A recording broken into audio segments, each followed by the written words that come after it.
Salut à tous les amis, c'est Necro1GX pour un nouveau tutoriel. Aujourd'hui, un tutoriel cinéma 4D.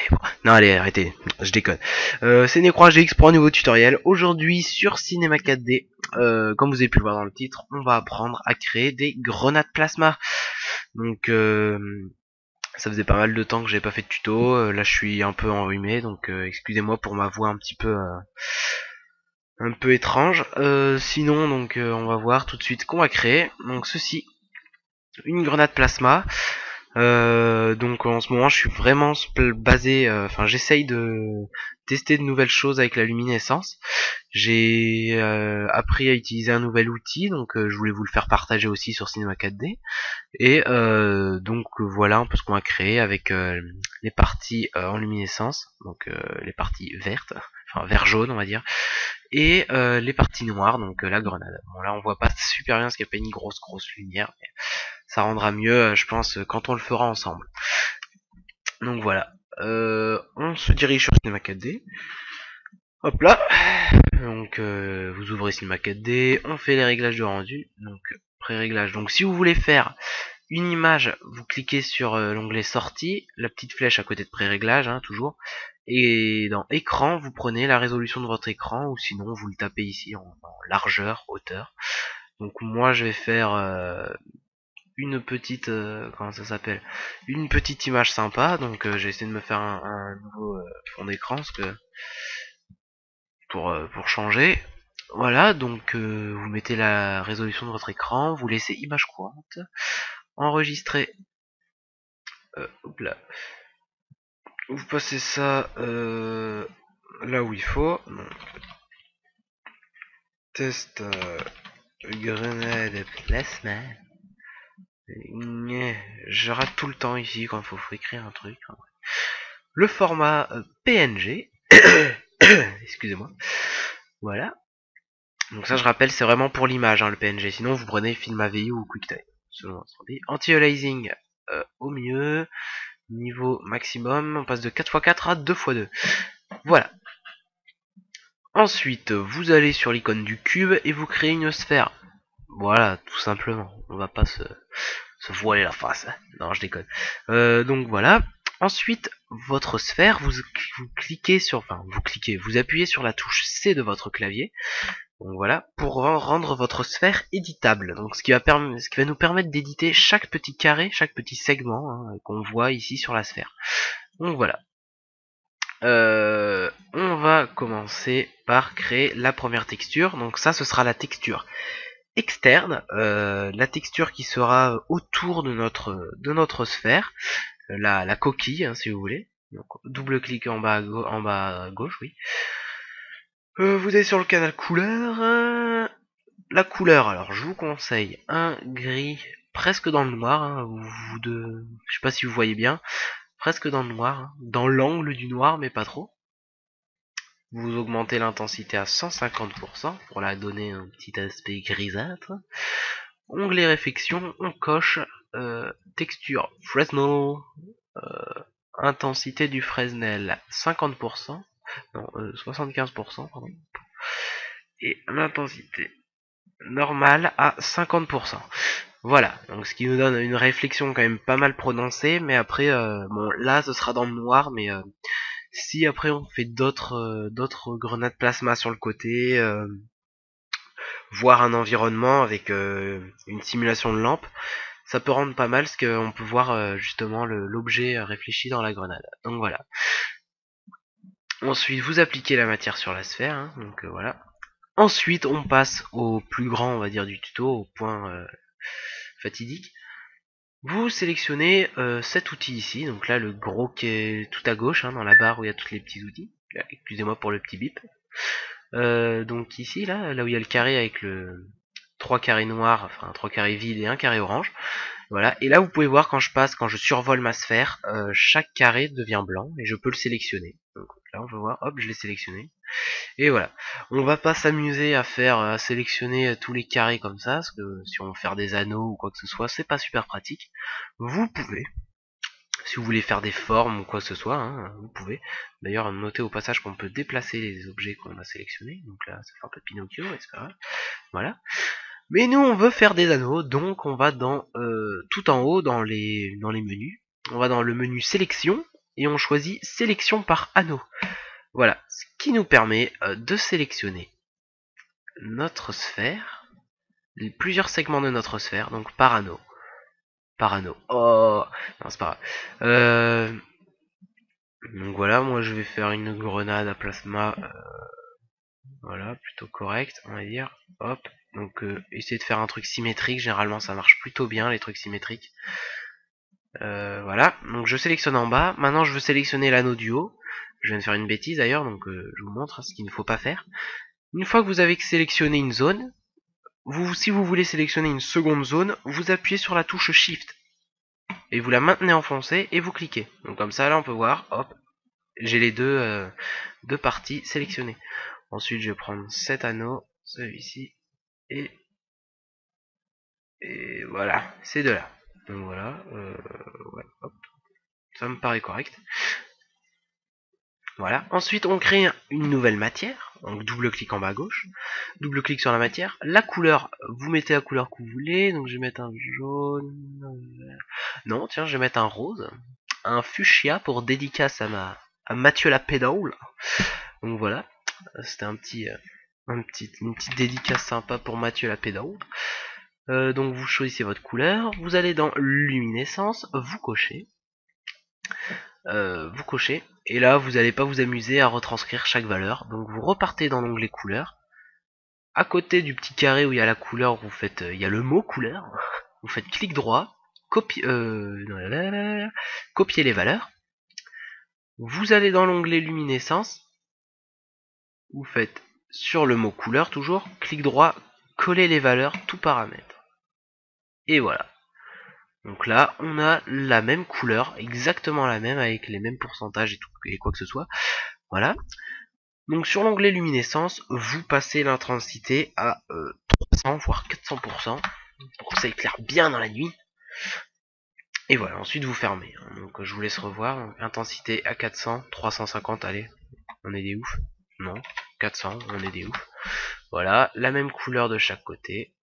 Pas de réflexion, voilà. Vous pouvez essayer d'en mettre une, mais bon. Hop, fermé.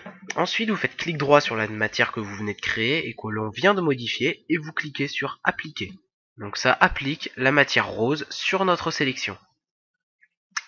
Voilà. Ensuite, pour revenir aux outils de base, vous reprenez là les deux flèches avec le triangle et l'outil croix là pour pouvoir bouger votre sphère à votre guise. Voilà. Ensuite, vous allez dans l'onglet lumière, vous créez un sol. Voici donc la sphère, on va la mettre au niveau du sol, donc là c'est pas super. Donc clic de la molette, hop, et nous voici en vue 4D. Donc la sphère, on va la prendre et on va la déplacer au niveau du sol pour justement que celle-ci, pour qu'on ait l'impression que celle-ci soit posée sur le sol. Ensuite vous prenez l'outil rotation, vous pouvez prendre la vue que vous souhaitez. Je prends la vue perspective et vous pouvez tourner votre sphère à votre guise. Voilà. Bon là moi ça me semble très correct ici.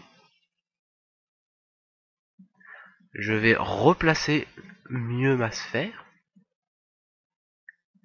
Quitte à faire rentrer un peu votre sphère dans le sol pour vraiment donner l'impression d'ancrage dans ce sol.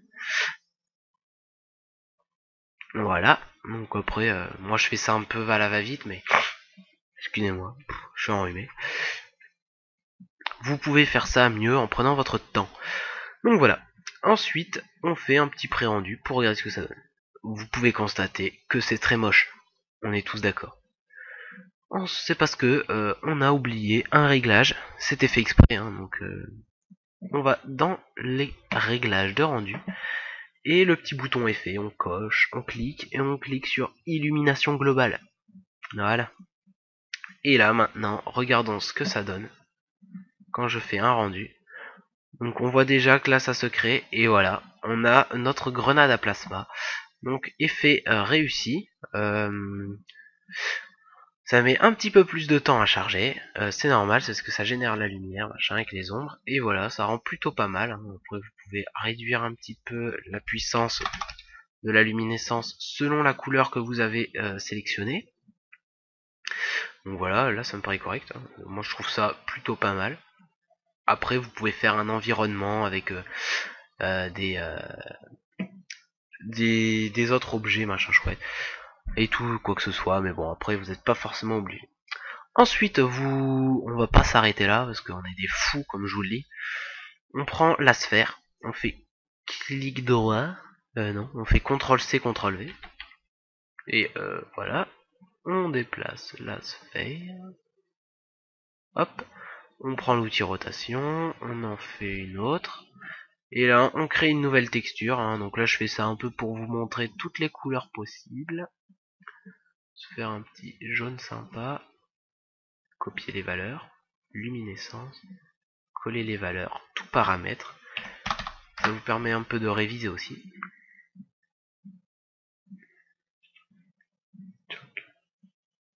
Donc là, vous reprenez, si vous voulez en faire plusieurs comme ça, vous reprenez l'outil qui permettait de faire la sélection. La sélection a été sauvegardée, donc il suffit de refaire clic droit appliqué avec votre sphère et c'est good. Voilà, donc je reprends ma sphère, CTRL-C, CTRL-V, CTRL-Z, ouais. Hop. Alors à chaque fois il faut rechanger d'outil, il faut prendre un nouvel outil.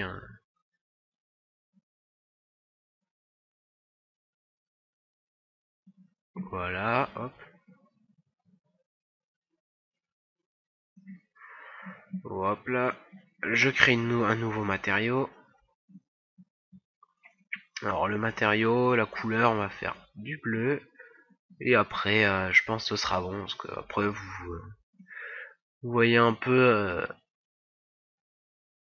coller les valeurs, tout paramètre.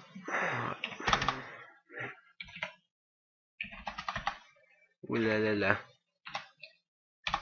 Bien, voilà. Et là, clic droit, appliquer. Bleu. Bleu 200, alors. Je pas que ce soit violet non plus. Voilà, on va regarder ça immédiatement. Je fais un petit rendu. Donc là, on voit les couleurs qui se mélangent. Ça rend plutôt sympa d'ailleurs. C'est un effet plutôt sympa. D'ailleurs, alors là, vous voyez dans les bandes noires. Donc les bandes noires, c'est là où on avait mis la réflexion. On voit les autres boules, justement, qui se reflètent à l'intérieur. Et donc, comme je le disais, si vous voulez, vous pouvez mettre une réflexion sur votre matière de luminescence. Ça donne un effet plutôt sympa. Hop. Donc vous faites réflexion Fresnel, c'est suffisant. Hop. Il faut pas que ce soit... Voilà. Et là, on refait un petit rendu vite fait. Voilà, donc là, on peut voir les autres, la luminescence dans la luminescence de trucs. Enfin, bref. Voilà, donc là, ouais, ça rend plutôt pas mal. Avec, on peut dire un effet néon. Sans lumière, justement. Mais voilà. Après, on peut prendre le néon, etc. Donc voilà, les amis, j'espère que ce tutoriel vous a plu. Je vais faire le rendu. Hop là. C'est parti. Pendant que ça fait le rendu, moi je vais vous parler un peu des projets à venir, on va dire, parce que j'ai plusieurs projets, plusieurs tutos en attente, j'en ai 5-6, mais c'est que j'ai pas trop le temps de faire des tutoriels en ce moment. J'ai les études à côté, donc c'est pas super cool. Ça prend du temps. Enfin, on peut voir là mon fond d'écran, j'ai fait un petit truc comme ça pour m'amuser. Enfin voilà. Et donc ouais, je disais, on a plusieurs tutos à venir, donc encore sur un autre tuto sur la luminescence qui devrait pas tarder, sur avec une création d'environnement pour créer une petite intro plutôt sympa. Donc ça, ce sera prochainement, je pense. Un tuto sur les boules attractives. Donc il est là sur mon bureau, on peut voir. Voilà, après j'ai plusieurs tutoriels qui sont en attente, comme je vous le disais. Donc je vous fais une petite checklist vite fait. Donc j'ai des tutos sur les metabowls, le morphing text. On va apprendre à utiliser l'effecteur son aussi dans un autre tutoriel. On va faire un effet Transformers. une incrustation d'un texte 3D dans une image 2D, peut-être même voir une extension sur le motion track, sur un logiciel de montage vidéo, donc Sony Vegas en l'occurrence. Donc on verra ça prochainement. Donc voilà les amis, j'espère que ce tutoriel vous a plu. On va se quitter dès maintenant. Donc n'hésitez pas à aimer la vidéo, commenter, dites ce qui va, ce qui ne va pas, s'il y a des choses à changer ou quoi que ce soit. Toutes les critiques sont les bienvenues. Ça fait toujours plaisir, hein, même si c'est une critique, c'est constructif, donc c'est agréable. Sinon, qu'est-ce que je voulais vous dire? N'hésitez pas à... Ah oui, n'hésitez pas à aller voir The Kill Tuto, qui publie de superbes tutos, dont certains tutoriels de mon ami Jojo7 Design, donc allez voir sa chaîne aussi, hein. Il envoie du steak, il fait des trucs sympas, donc pour l'instant il n'y a pas énormément de tutoriels, mais bon lui aussi il bosse, donc c'est un peu ça le problème pour nous. Donc voilà, j'espère que vous avez aimé, et on va se quitter de la même façon qu'on s'est dit bonjour. Allez, salut à tous les amis.